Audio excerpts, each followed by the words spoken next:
अभी मैं फिलहाल कहूं कि भारत के हाथों में वीटो की कमान आ चुकी है तो आपको लगेगा कि मैं मजाक कर रहा हूं।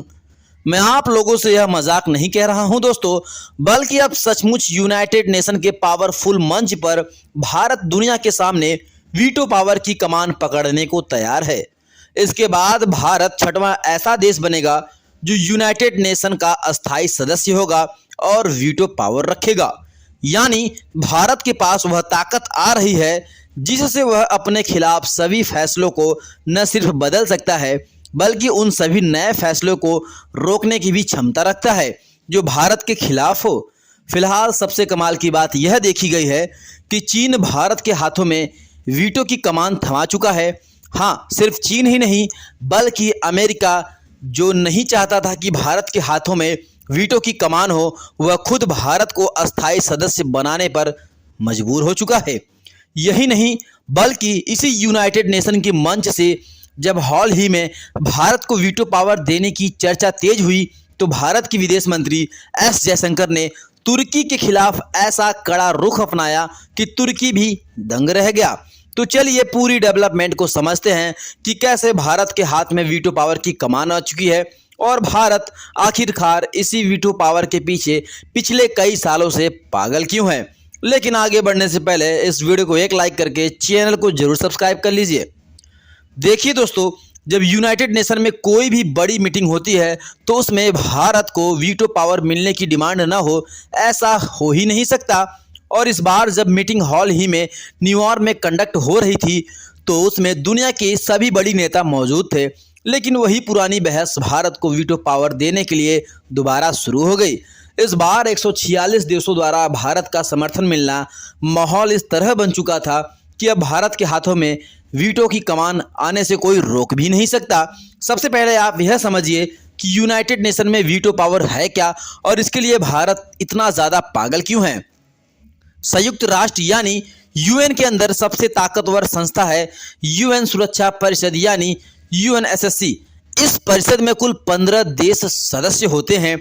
इसमें 5 अस्थायी सदस्य होते हैं जिन्हें पपांच कहा जाता है और 10 गैर अस्थायी सदस्य होते हैं जो सिर्फ 2 साल के लिए चुने जाते हैं।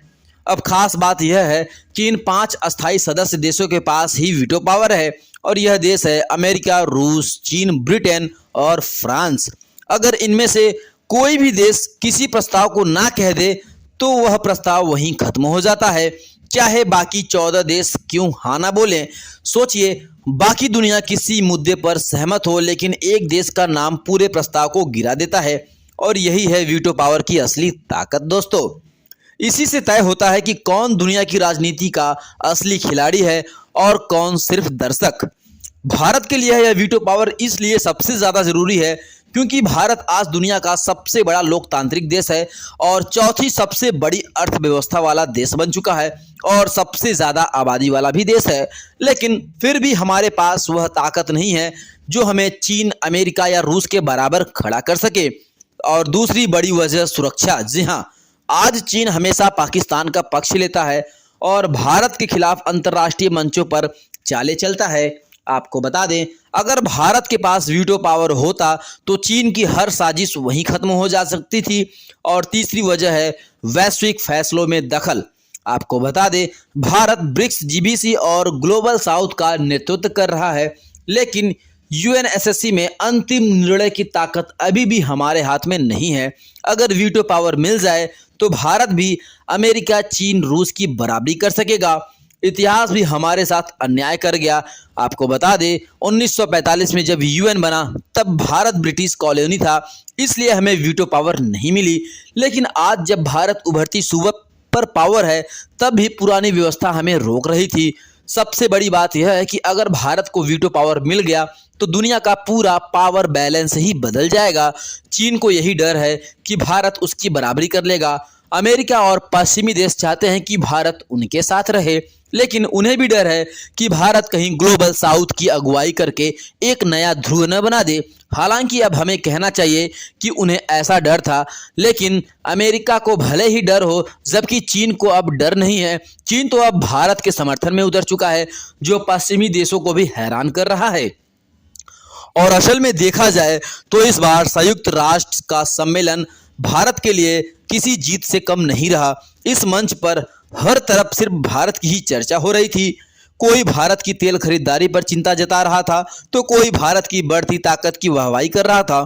और सबसे बड़ा सरप्राइज तब आया जब दुनिया के सामने भारत और चीन एक दूसरे के बेहद करीब दिखे।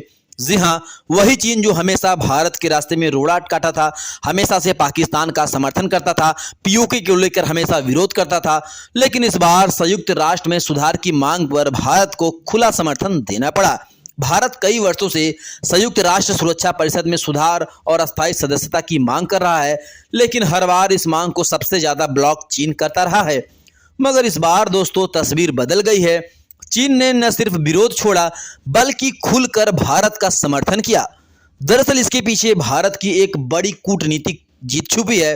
भारत ने ब्रिक्स देशों के साथ ऐतिहासिक बैठक की और उसी बैठक की अध्यक्षता कर दुनिया को दिखा दिया कि ब्रिक्स अब अमेरिका और पश्चिमी ताकतों को सीधे चुनौती देने की क्षमता रखता है। इसी बैठक के बाद सामने आया ब्रिक्स देशों का ज्वाइंट स्टेटमेंट, जिसने पूरी दुनिया में हलचल मचा दी। आपको बता दें 2023 के जोहान्सबर्ग घोषणा पत्र का हवाला देते हुए ब्रिक्स ने दोबारा साफ कर दिया है कि संयुक्त राष्ट्र में सुधार अब वक्त की मांग है। परिषद को ज्यादा लोकतांत्रिक, ज्यादा प्रतिनिधि मूलक और ज्यादा प्रभावी बनाना जरूरी है। दोस्तों सबसे खास बात यह है कि इस ज्वाइंट स्टेटमेंट में 20 से ज्यादा पॉइंट रखे गए हैं और 14 नंबर का पॉइंट भारत के लिए ऐतिहासिक जीत जैसा था। और इसमें साफ साफ लिखा गया है कि भारत और ब्राजील को सुरक्षा परिषद की अस्थायी सदस्यता मिलनी चाहिए। सोचिए दोस्तों, ब्रिक्स के मंच से रूस, चीन, ब्राजील और साउथ अफ्रीका जैसे दिग्गज देशों ने भारत की अस्थायी सदस्यता का समर्थन किया। इतिहास गवाह है कि जब भी भारत के लिए यूएनएससी की अस्थायी सीट का मुद्दा उठा, चीन हमेशा से विरोध में आया। लेकिन इस बार तस्वीर बदल गई और ऐसा लग रहा है कि जैसे संयुक्त राष्ट्र सुरक्षा परिषद में भारत का रास्ता खुद ब खुद साफ हो रहा है। भारत की ताकत, कूटनीति और दबदबा अब इतना ज्यादा बढ़ चुका है कि चीन भी साथ खड़ा होने पर मजबूर हो गया। और यही वजह है कि भारत की अस्थायी सदस्यता और वीटो पावर की संभावना पहले से कहीं ज्यादा मजबूत हो गई है। और भारत भी चाहता है कि हम विश्व स्तर पर अपनी भूमिका और प्रभाव को और बढ़ा सके। ब्रिक्स देशों का समर्थन यह साफ संदेश है कि आने वाले वक्त में संयुक्त राष्ट्र के ढांचे में बड़ा बदलाव हो सकता है और उस बदलाव के केंद्र भारत होगा। आपको बता दें, वैसे बाकी आपको क्या लगता है, भारत को वीटो पावर मिल जाएगी या नहीं?